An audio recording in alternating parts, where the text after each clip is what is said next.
రామ్ చరణ్ ప్రస్తుతం శంకర్ దర్శకత్వంలో game changer సినిమాలో నటిస్తున్న విషయం తెలిసిందే. అందుకోసం ఇటీవలే వైజాగ్ చేరుకున్న రామ్ చరణ్ అక్కడ వారం రోజుల పాటు షూటింగ్లో పాల్గొనబోతున్నట్లు సమాచారం అందుతోంది.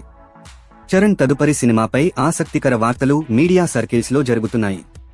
Ram Charan, Buchi Babu combo movie confirm అయ్యి చాలా నెలలు అవుతోంది. ఇప్పటివరకు సినిమాకు సంబంధించిన షూటింగ్ కార్యక్రమాలు షురూ అవ్వలేదు. దాంతో అసలు ఏం జరుగుతుందో అర్థం కాక ఫ్యాన్స్ జుట్టు పీక్కుంటున్నారు. గేమ్ చేంజర్ పూర్తి అయ్యే వరకు బుచ్చిబాబు సినిమా మొదలు అవ్వదని కొందరు అనుకున్నారు. తాజా సమాచారం ప్రకారం గేమ్ చేంజర్ సినిమాతో పాటు బుచ్చిబాబు సినిమాను కూడా చరణ్ చేయబోతున్నాడు. అధికారికంగా మార్చి 20 నుంచి ఈ సినిమాను ప్రారంభించేందుకు ఏర్పాట్లు జరుగుతున్నాయి. ఇప్పటికే రామ్ చరణ్ మరియు Buchi Babu combo cinema pre production work పూర్తి అయ్యాయి. జాన్వీ కపూర్ హీరోయిన్ గా నటించబోతున్న ఈ సినిమాలో ప్రముఖ నటీనటులు కనిపించబోతున్నారు.